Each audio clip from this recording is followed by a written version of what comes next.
അയ്യോ, ഈ പാത്രം കഴിയിച്ച് ഇതുവരെ തീർന്നില്ലേ? ഇങ്ങനെ അനങ്ങി അനങ്ങി ജോലി ചെയ്താൽ ഇവിടുത്തെ പണി വല്ലതും തീരുവോ? ഇനി ഉച്ചയ്ക്കത്തെ ചോറിന് വൈകിട്ട് 4 മണിക്ക് കിട്ടത്തുള്ളായിരിക്കും. ഒന്ന് അനങ്ങിയൊക്കെ പണി ചെയ്തൂടെ? ദാ ഈ പാത്രം കൂടി അങ്ങ് കഴുകും. നീ ആ പാത്രമൊക്കെ തട്ടിയും മുട്ടി ഉടച്ചു കളയുവാണോ? ഇതൊക്കെ നിന്റെ വീട്ടിൽ നിന്ന് വാങ്ങിക്കൊണ്ടുവന്ന് വെച്ചതൊന്നുമല്ല. ഞാനേ കഷ്ടപ്പെട്ട് ഉണ്ടാക്കി വെച്ച മുതലാ. ഒന്ന് മാറങ്ങോട്ട്, കൈയൊന്ന് കഴുകട്ടെ.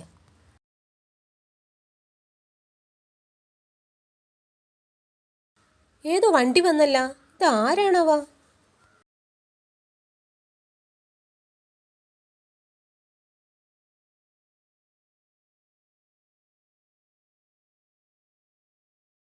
ആ, ഇതെന്താടി നീ പറയാതെ വന്നേ? എൻ്റെ വീട്ടിലേക്ക് വരാൻ ഞാൻ ആരുടെയൊക്കെ അനുവാദം ചോദിക്കണം? അമ്മ ഒരു 200 രൂപയ്ക്ക് തന്നേ. എന്തിനാടി കാശ്? എന്തിനാണെന്ന് അറിഞ്ഞാൽ മാത്രമേ തരത്തുള്ളൂ. എന്നാലും അറിയണ്ടേ? ആ, നീ നിൽക്ക്.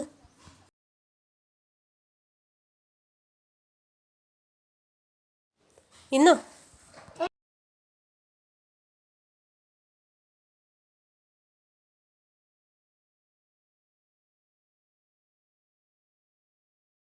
ഞാൻ ഓട്ടോയ്ക്കാ വന്നത്.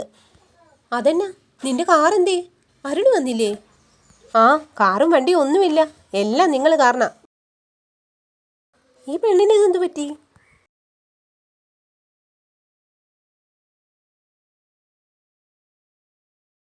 എടി പറ, എന്താ സംഭവം? നീ എന്താ തനിച്ചിങ്ങ് പോന്നേ? അല്ല, നിന്റെ മുഖത്തെന്താ ഒരു പാട്? ആ, അത് നിങ്ങൾ കെട്ടിച്ചെന്ന് ചെറുക്കൻ എന്നെ ഉപദ്രവിച്ചതാ. ആ തള്ളയുടെ വാക്കും കേട്ട് എന്നും എന്നെ ഉപദ്രവിക്കും. സഖി കെട്ടിട്ട് ഞാനിങ്ങ് പോന്നതാ. നീ എന്നാ നോക്കി നിൽക്കുവാ? നിനക്കപ്പുറത്ത് പണിയൊന്നുമില്ലേ? എടി മോളെ, നിന്റെ കയ്യിലും കഴുത്തിലും ഒക്കെ കിടന്ന സ്വർണ്ണമൊക്കെ എന്തേടി? ഇല്ല, അതെല്ലാം വിറ്റുമുടിച്ച്. ബിസിനസ്സാണ്, അതാണ് ഇതാണെന്നൊക്കെ പറഞ്ഞ് പല തവണയായി എൻ്റെ കയ്യിൽ നിന്ന് സ്വർണ്ണം എല്ലാം ഊരി മേടിച്ച്. ഇപ്പം നോക്ക്, താലിമാല പോലും ഇല്ല. അയ്യോ, അപ്പം ഞാൻ തന്ന 50 പവന് 5 ലക്ഷം രൂപ എല്ലാം തീർന്നു. അയ്യോ, എനിക്ക് ഈ ബന്ധം വേണ്ടെന്ന് അമ്മയോട് ഞാൻ എത്ര തവണ പറഞ്ഞതാ? എന്നിട്ട് ആരെങ്കിലും കേട്ടോ? ആരും കേട്ടില്ല. എങ്ങനെ കേൾക്കും? അപ്പോഴത്തേക്ക് നിന്റെ പ്രേമക്കളി അല്ലായിരുന്നോ? അവൻ്റെ കൂടെ പോകുമെന്നും പറഞ്ഞു ഒറ്റക്കാലിലല്ലേ നീ നിന്നത്? എന്നിട്ടിപ്പോൾ എന്തായി? ഞാനിവിടെ വന്ന് നിൽക്കേണ്ടി വന്നില്ലേ? ആ, ഒന്നും ശരിക്കങ്ങ് ചോദിച്ച് മനസ്സിലാക്കാൻ പറ്റിയില്ല. എന്നാലും അവൻ ഇത്ര കുഴപ്പക്കാരനാണെന്ന് അമ്മ ഓർത്തില്ല മോളെ. ഞാൻ ഇനി അങ്ങോട്ട് പോണില്ല, ഞാനിവിടെ തന്നെ കാണും. എൻ്റെ മോളുടെ ഒരു വിധി. ഇനി അവക്കിനി ചിരിക്കാമല്ലോ.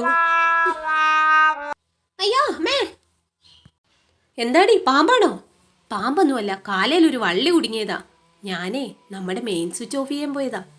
അയ്യോ, അതെന്തിനാ? ഞാൻ ചൂടെടുത്ത് ചാകാനാണോ? അമ്മ ചാകത്തൊന്നുമില്ല. കുറച്ചു നേരം ഈ പുറത്തേക്ക് ഒന്ന് നടക്ക്, എന്നിട്ട് കുറച്ച് കഴിയുമ്പോൾ ഞാൻ കുത്തി തരാം. ഈ പെണ്ണിന്റെ ഒരു കാര്യം. തുണി കഴുകാൻ പോകുമായിരിക്കും. കണ്ടിട്ടെന്ത് തോന്നുന്നു? വാഷിംഗ് മെഷീനിലായിരിക്കും കഴുകുന്നതല്ലേ? കറണ്ട് ബില്ലൊക്കെ കുറേ ആകും. താങ്ങില്ല. ഇത്രയും നാൾ ഞങ്ങൾ തന്നെ താങ്ങിപ്പിടിച്ചത്. ഇനിയും അങ്ങനെ തന്നെ താങ്ങിക്കൊള്ളാം. നിന്റെ സപ്പോർട്ടൊന്നും വേണ്ട, പോടി. ഓ, ഇന്നാ ഇത് പിടിച്ചേ. ഇതെന്തു വടി ഇത്? അമ്മയുടെ മുഷിൻ തുണിയും ബെഡ്ഷീറ്റുവാ. അവള് കഴുകും, അവളുടെ കൊണ്ട് കൊടുക്ക്.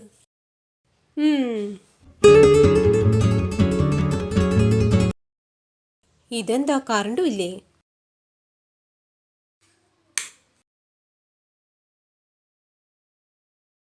എടി, ഈ തുണി കൂടി അങ്ങ് കഴിക്കോ? അമ്മ, കറണ്ടില്ല.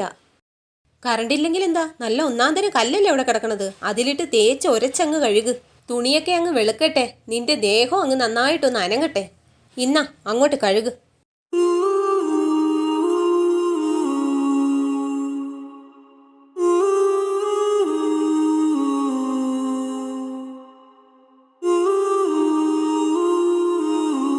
ദാ ദിവ്യമോളുടെ ഒരു തുണി കൂടിയുണ്ട്, ഇതുകൂടി അങ്ങ് കഴുകാൻ കിട്ടേക്ക്. ദാ ഇതിവിടെ വെച്ചിട്ടുണ്ടേ.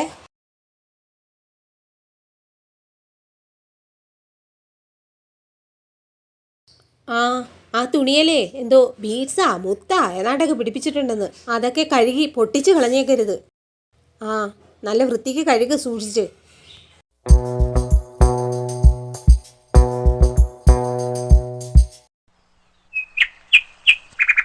അമ്മ, ദേ നോക്ക്, എൻ്റെ തുണി അവൾ കഴുകി മൊത്തം കളർ പിടിപ്പിച്ച് വെച്ചിരിക്കുന്നു. ഇതിനി എങ്ങനെ ഇടും? ഇടാൻ കൂടി കൊള്ളില്ല.